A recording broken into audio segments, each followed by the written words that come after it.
সে শক্তি, তাকে সেই শক্তি সামর্থ্য যোগালো যে আন্দোলনকে সফলতার জন্য, অন্যায়ের বিরুদ্ধে লড়াই করার জন্য আমি শাহাদাতের তামান্না নিয়ে রাস্তায় নেমেছি। আমরা এই বাংলাদেশে কোনো জুলুম দেখতে চাই না, আমরা এই বাংলাদেশে কোনো অন্যায় দেখতে চাই না, আমরা এই বাংলাদেশে কোনো দুর্নীতি দেখতে চাই না, কোন নতুন ফ্যাসিজম দেখতে চাই না। প্রিয় ভাইরা আমার, আমরা কারা, আমাদের পরিচয় কি, এই প্রশ্ন যদি আমরা প্রত্যেককে নিজেকে করি, অনেক পরিচয় আমাদের সামনে হাজির হবে। ফার্স্ট অফ অল, আমরা মানুষ, আমরা বনি আদম। আল্লাহ তাআলা আদমকে সৃষ্টি করেছেন এবং আদমের পরে হাওয়া আলাইহিস সালামের সৃষ্টির পর এই পৃথিবীতে অসংখ্য নরনারীকে সৃষ্টি করেছেন এবং পৃথিবীতে ছড়িয়ে দিয়েছেন।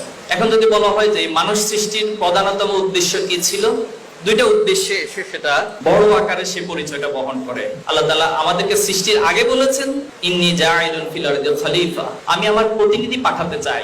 এই প্রতিনিধি হিসেবে আল্লাহ তাআলা মানুষ হিসেবে আমাকে পরিচয় করিয়ে দিয়েছেন। মানুষ হিসেবে পরিচয়ের পাশাপাশি আমার দায়িত্ব কর্তব্য বলেছেন, ওমা খালাকতুল জিন্না ওয়াল ইনসা ইল্লা লিয়াবুদুন, আমি মানুষ এবং জিনকে সৃষ্টি করেছি আমার গোলামি করার জন্য। তাহলে আমাদের পরিচয় কি? আমরা অনেকগুলো পরিচয় বহন করি। আমরা খলিফার পরিচয় বহন করি, আমরা মানুষের পরিচয় বহন করি, আমরা আল্লাহর গোলামের পরিচয় বহন করি। এরপর আমরা বিশ্বাসী। পৃথিবীর অনেক মানুষ আল্লাহ তাআলাকে বিশ্বাসের মধ্যে স্থির থাকতে পারে না। আল্লাহ তাআলা প্রত্যেক বনি আদমকে দ্বীনি ফিতরাতের উপর জন্মগ্রহণ করার, পৃথিবীতে পাঠানোর আগে আল্লাহ তাআলা তার কাছ থেকে কমিটমেন্ট নিয়েছিলেন, আলাস্তু বিরাব্বিকুম, আমরা বলেছিলাম বালা, অবশ্যই আপনি আমাদের রব। কিন্তু দ্বীনি ফিতরাতের উপর জন্মগ্রহণ করার পরেও তার পিতামাতা, তার চারপাশের পরিবেশটা তাকে সে বিশ্বাস এবং ফিতরাতের উপর টিকে থাকতে সহযোগিতা করে, অথবা তাকে সে ফিতরাত থেকে দূরে সরিয়ে দেয়। ফিতরাতের ভিন্ন পরিচয়ে সে সেখানে অংশগ্রহণ করে। তাহলে আমরা এখানে যারা আছি, আমরা বিশ্বাস করি আল্লাহ তাআলা আমাদেরকে সে ফিতরাতের উপর রেখেছেন, দয়া করেছেন, অনুগ্রহ করেছেন। এজন্য আমাদের একটা বড় পরিচয়, আমরা ঈমানদার এবং আমরা বিশ্বাসী। আমরা মহান রবের কাছে আত্মসমর্পণকারী। আল্লাহ তাআলা বলছে, ওয়াকালা ইন্নানি মিনাল মুসলিমিন, যে তার কথার চেয়ে আর কার কথা উত্তম, যে মানুষকে আল্লাহর দিকে ডাকে, সে দাঈলাল্লাহর পরিচয় বহন করে এবং ঘোষণা করে কোনো সংকোচ ছাড়া, কোনো ধরনের হীনমন্যতা ছাড়া, কোনো পিছুটান ছাড়া সে স্পষ্ট মানব জাতির কাছে এসে ঘোষণা করে, ইন্নানি মিনাল মুসলিমিন, আমি মুসলমানদের অন্তর্ভুক্ত, আমি আল্লাহ তাআলার কাছে আত্মসমর্পণকারী। প্রিয় ভাইয়েরা আমার, এই আত্মসমর্পণকে গভীরভাবে উপলব্ধি করতে হবে একজন মিল্লাতিয়ান হিসেবে, একজন আলিমের প্রথম বর্ষের ছাত্র হিসেবে। যিনি যত বেশি এই আত্মসমর্পণকারীর পরিচয়কে উপলব্ধি করতে পারবেন, তার জন্য তার সকল পরিচয়কে বহন করে নিয়ে একটা চমৎকার সার্থকতা খুঁজে পাবেন এবং একটা চমৎকার সফলতার জায়গায় ধার প্রান্তে পৌঁছতে সক্ষম হবেন। বাংলাদেশের এই বাস্তবতায় আমাদের পরিচয় কি? কখনো বলা হয় আমরা বাঙালি, কখনো বলা হয় আমরা ভারতীয়, কখনো বলা হয় আমরা পাকিস্তানি, কখনো বলা হয় রাজাকার, কখনো বলা হয় অমুক। এক এক সময় এক একটা পরিচয় দিয়ে এখানে ডিস করা হয়। বাট আলটিমেটলি কি পরিচয়? নিঃসন্দেহে আমার সামনে যারা আছেন, একজন সচেতন ছাত্র হিসেবে এবং একজন সচেতন মানুষ হিসেবে, সচেতন মুসলিম হিসেবে, সচেতন এই ভূখণ্ডের জনপদের নাগরিক হিসেবে আপনার কাছে এই স্টাডি অবশ্যই আছে, এই ভূখণ্ড কিভাবে সৃষ্টি হয়েছিল, এই ভূখণ্ডের ধারাবাহিকতার ইতিহাসটা কোথায় থেকে কোথায় গিয়েছিল। আমরা জানি এখানে একসময় পাল ছিল, পাল বংশ রাজত্ব করেছিল। মুসলিমরা, এরপরে সেন বংশ এসেছিল, মুসলিমরা এসেছিল, মোগলরা এসেছিল। অনেকগুলো ধাপ পেরিয়ে ব্রিটিশরা এখানে দীর্ঘদিন রাজত্ব করেছে, শাসন করেছে, হেজিমনিক্যাল পাওয়ার অ্যাপ্লাই করছে। এরপর সে ধারাবাহিকতায় ভারতবর্ষ স্বাধীন হলো, পাকিস্তান সৃষ্টি হলো। দ্বিজাতি তত্ত্বের ভিত্তিতে পাকিস্তান তৈরি করা হলো। কেন? যে মুসলিমরা সংখ্যাগরিষ্ঠের ভিত্তিতে তারা তাদের মুসলিম যে নীতিমালা, সেই নীতিমালার আলোকে রাষ্ট্র গঠন করবে, রাষ্ট্র পরিচালনা করবে। আর হিন্দুস্তান, হিন্দুরা একত্রিত হয়ে সেখানে তারা তাদের ধর্মীয় আলোকে রাষ্ট্র প্রতিষ্ঠা করবে। কিন্তু দেখা গেল ৭১ সালের পরে বা যখন পাকিস্তান সৃষ্টি হলো, আসলে সত্যিকার অর্থে লক্ষ্য উদ্দেশ্যের উপর কেউ স্থির থাকে নাই। একটা প্রেক্ষাপটে বাংলাদেশ তৈরি হলো ৭১, এরপরে বলা হলো এই ভূখণ্ড হলো ধর্ম নিরপেক্ষ মতবাদে বিশ্বাস করবে। তো ধর্ম নিরপেক্ষ মতবাদে যদি এই রাষ্ট্রের আদর্শ হয়, তাহলে অতীতের এত ভাঙনের প্রয়োজনটা কেন ছিল?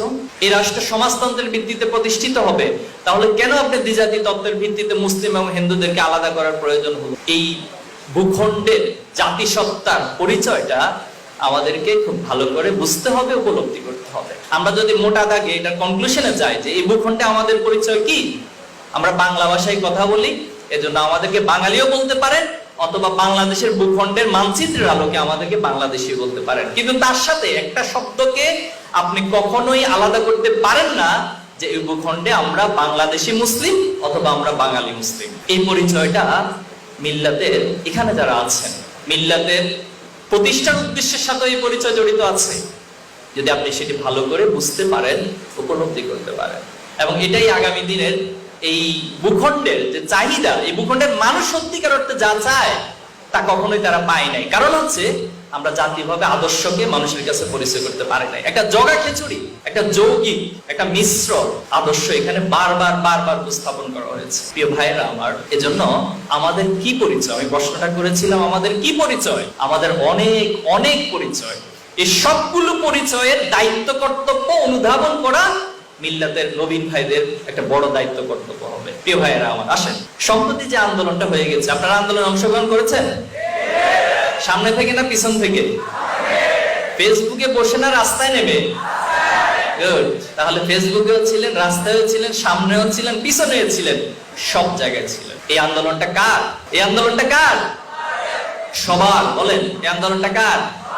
সবার। যে ভাইটি বিদেশের মাটিতে বসে চোখের পানি ফেলে এই ভূখণ্ডের মাজলুমদের জন্য দোয়া করেছেন, তিনি কি আন্দোলনের অংশীদার না?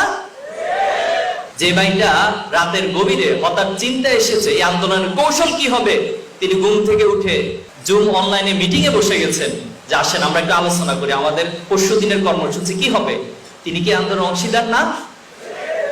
যে মা তার সন্তানকে বলেছেন, বাবা তুমি মিছিলে যাও কিন্তু একটু সাবধানে থাকিও, পরবর্তীতে সেই সন্তান মিছিলে গিয়েছেন, মা হাত তুলে আল্লাহর কাছে দোয়া করেছেন, আল্লাহ তুমি আমার সন্তানকে, অবশ্যই তিনি এই দোয়াই করেছেন, আমার সন্তানকে সহি সালামতে তোমার রহমতের চাদরে ঢেকে রাখিও। হয়তো সেই সন্তান রহমতের চাদর থেকে আল্লাহ তাআলার কাছে ফিরে গেছেন অথবা তার মায়ের কাছে ফিরে এসেছেন।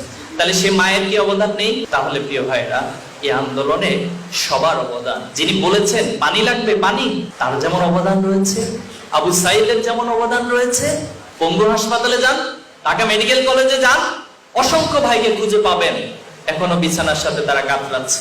তাদের অনেকের পা কেটে ফেলতে হয়েছে, অনেকের হাত কেটে ফেলতে হয়েছে, অনেকের দুটো চোখ নষ্ট হয়ে গেছে। এই সব কিছু মিলে হলো এই আন্দোলনের কন্ট্রিবিউশন, এই আন্দোলনের সফলতা। এজন্য আপনাদের কাছে অনুরোধ করতে চাই, কোনোদিন কোনো অবস্থায় এই আন্দোলনের অবদান আমি শব্দ ব্যবহার করবেন না, এই আন্দোলনে আমাদের এবং সবার শব্দ ব্যবহার করবেন। আসুন, এই আন্দোলনের মূল স্পিরিট কি ছিল? আজকে যারা শহীদ হয়েছে, এই শাহাদাতের থিওরি কোত্থেকে আসলো? এই শাহাদাতের থিওরি সমাজতন্ত্র দেয় নাই, এই শাহাদাতের থিওরি পুঁজিবাদ দেয় নাই, এই শাহাদাতের থিওরি বাঙালি সংস্কৃতির নামে যে সংস্কৃতি বলে তারা কোনোদিন দেয় নাই। এই শাহাদাতের থিওরি দিয়েছেন আল্লাহ সুবহানাহু ওয়া তাআলা, এবং সেই শাহাদাতের থিওরি নিয়েই এই আন্দোলনে সবাই শহীদের তামান্না নিয়ে রাস্তায় নেমেছেন। একজন পুলিশ কর্মকর্তা বলেছেন, আমরা সবাইকে গুলি করি, একটা মরে ওইটা যায়, মরে মানে তিনি স্তব্ধ হয়ে যায়, বাকিটা তো যায় না। তাহলে কোন সে শক্তি তাকে সেই শক্তি সামর্থ্য যোগালো যে আন্দোলনকে সফলতার জন্য, অন্যায়ের বিরুদ্ধে লড়াই করার জন্য আমি শাহাদাতের তামান্না নিয়ে রাস্তায় নেমেছি। তাহলে এই আন্দোলন স্পিরিট এসেছে ইসলাম থেকে, এই আন্দোলনের স্পিরিট এসেছে বাংলাদেশি মুসলিম সত্তা থেকে। প্রিয় ভাইরা আমার, কি চায় এই আন্দোলন? যারা সম্পৃক্ত ছিল তাদেরকে প্রশ্ন করেন, আপনারা কি চান, কি চেয়েছেন আন্দোলনের কাছ থেকে? সবার উত্তর একটা হবে, আমরা এই বাংলাদেশে কোনো জুলুম দেখতে চাই না, আমরা এই বাংলাদেশে কোনো অন্যায় দেখতে চাই না, আমরা এই বাংলাদেশে কোনো দুর্নীতি দেখতে চাই না, কোনো নতুন ফ্যাসিজম দেখতে চাই না, কোনো হেজিমনিক্যাল শক্তিকে এখানে দেখতে চাই না যারা অন্যের উপর খবরদারিকে নিজেদের বড়ত্ব এবং শ্রেষ্ঠত্ব মনে করে। আমরা কোন ক্যাম্পাসে আধিপত্যবাদ দেখতে চাই না, কোন ক্যাম্পাসে দখলদারিত্ব দেখতে চাই না, সন্ত্রাসী দেখতে চাই না। আপনি প্রশ্ন করেন, আমার আমি যে বিষয়গুলো বললাম, প্রত্যেকটা শহীদের পরিবার, প্রত্যেকটা আহত ব্যক্তি, প্রত্যেকটা আন্দোলনকারী ব্যক্তি একই উত্তরটাই দেবে। তাহলে আসুন, এই চাওয়ার সাথে ইসলামের চাওয়ার পার্থক্যটা কোথায়? এই চাওয়ার সাথে লিউযিরাহু আলা দ্বীনি কুল্লি, সেই চাওয়ার পার্থক্যটা কোথায়? এই চাওয়ার সাথে ওমর রাদিয়াল্লাহু তাআলার শাসন আমলের পার্থক্যটা কোথায়? এই চাওয়ার সাথে খোলাফায়ে রাশেদার সে সোনালী যুগের চাওয়ার পার্থক্যটা কোথায়? তাহলে অনুরোধ করব, নতুন কোন তত্ত্ব এই বাংলাদেশে প্রয়োজন নাই, নতুন কোন তাত্ত্বিকতা এখানে প্রয়োজন নাই।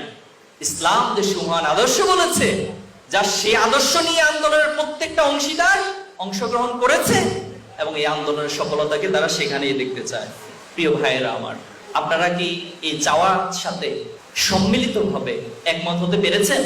যদি পেরে থাকেন তাহলে আপনাদেরকে প্রচুর কাজ করতে হবে নাকি ঘুমাইতে হবে? আসে এই কাজের মধ্যে কি প্রথম কাজ হচ্ছে নিজেকে গড়ে তুলতে হবে। নিজেকে গড়ে তুলতে হবে, এই সমাজের জন্য ফ্যাক্টর হিসেবে গড়ে তুলতে হবে। এই সমাজের কেমন ফ্যাক্টর? এই সমাজের ফ্যাক্টর হিসেবে আপনাদেরকে জ্ঞানের জায়গায়, সমৃদ্ধ জায়গায় পৌঁছে যেত। জ্ঞানের সেই সমৃদ্ধ জায়গায় পৌঁছার জন্য আপনাদেরকে প্রচুর পড়াশোনা করতে হবে না কম পড়াশোনা করলে হবে? প্রচুর পড়াশোনা করতে হবে। আল্লাহ তাআলা প্রত্যেক নবী রাসূলকে, আপনারা যদি সত্যিকার অর্থে এই পৃথিবীতে নেতৃত্ব দিতে চান, নবী রাসূলদের অনেক গুণাবলীর মধ্যে একটা কমন গুণাবলী ইলম ওয়াল হিকমা। আল্লাহ সকল নবী রাসূলকে জ্ঞান এবং প্রজ্ঞা দিয়েছেন। তালুতের ক্ষেত্রে আল্লাহ তাআলা বলেছেন বাসতাতাম ফিল ইলমি ওয়াল জিস, আল্লাহ তাআলা তাকে জ্ঞান দিয়ে সমৃদ্ধ করেছেন এবং শারীরিক সক্ষমতা দিয়ে সমৃদ্ধ করেছেন। এজন্য মিল্লাতে আজকে যারা আলিম প্রথম বর্ষ, আপনাদেরকে এই জ্ঞানের শ্রেষ্ঠত্ব, এই জ্ঞানের শ্রেষ্ঠত্বের একটা পার্ট হইতে পারবে আপনার একাডেমিক এক্সেলেন্সি। আপনি আপনার একাডেমিক জায়গা থেকে খুব সাউন্ড হবেন, আপনাকে কেউ দমিয়ে রাখতে পারবে না। আপনি আপনার লক্ষ্যে, আপনার টার্গেটেড রেজাল্টে অবশ্যই পৌঁছাবেন। পাশাপাশি আপনাকে কোরআনের জ্ঞানে সমৃদ্ধ হবে, আপনি হাদিসের জ্ঞানে সমৃদ্ধ হবে, রাসূলুল্লাহ সাল্লাল্লাহু আলাইহি ওয়াসাল্লাম সহ নবীদের জীবনীতে সমৃদ্ধ হবে। আপনি সাহাবায়ে আজমাইন, খুলাফায়ে রাশেদান, সেই সোনালী যুগের সিরাত এবং সোনালী যুগের ইতিহাসে সমৃদ্ধ হবেন।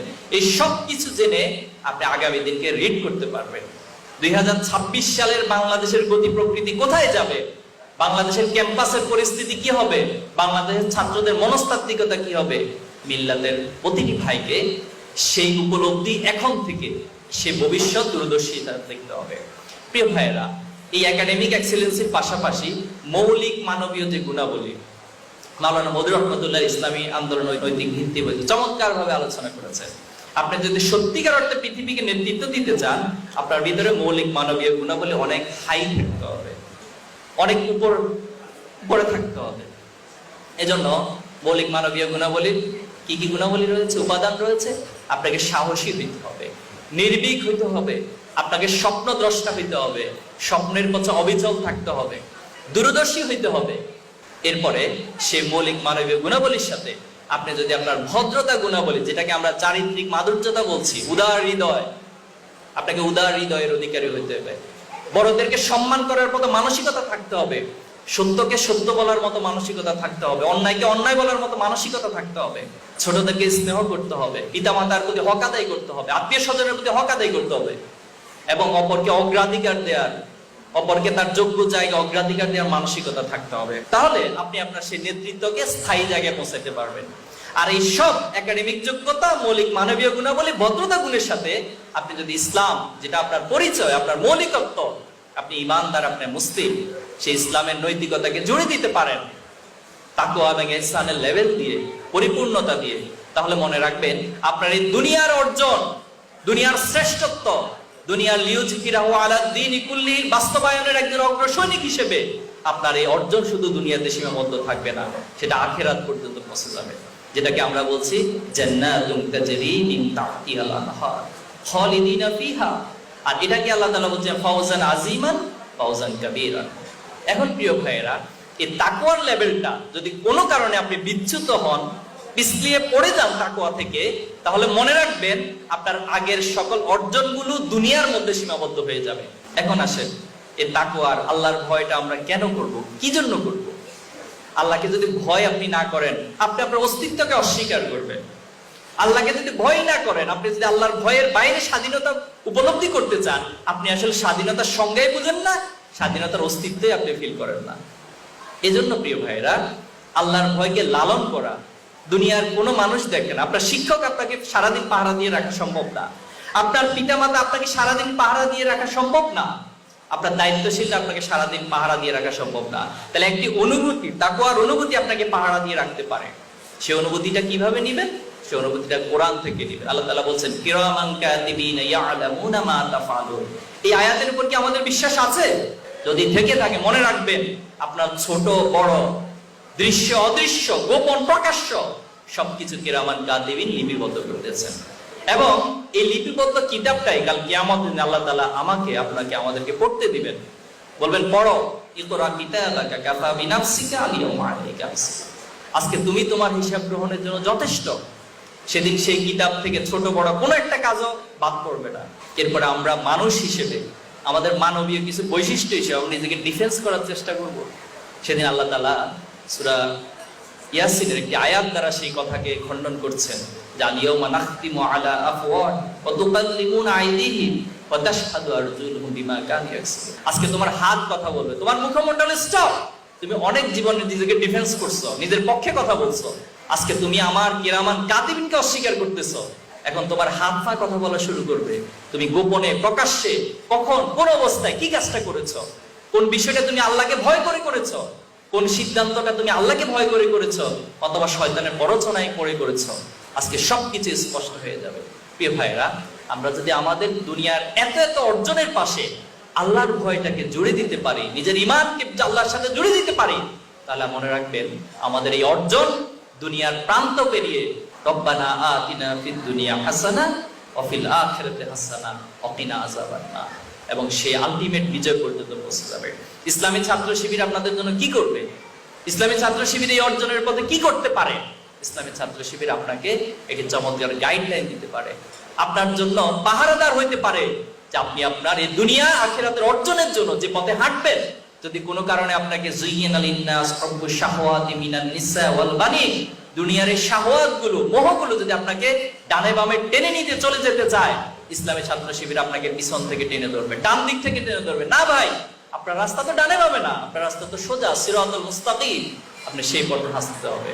ইসলামী ছাত্র শিবির আপনাদেরকে দুনিয়ার অর্জন এবং আখিরাতের অর্জনের একজন সাথী হিসেবে, একটি চমৎকার পরিবেশ হিসেবে আপনার পাশে থাকতে চায়, কাজ করতে চায়।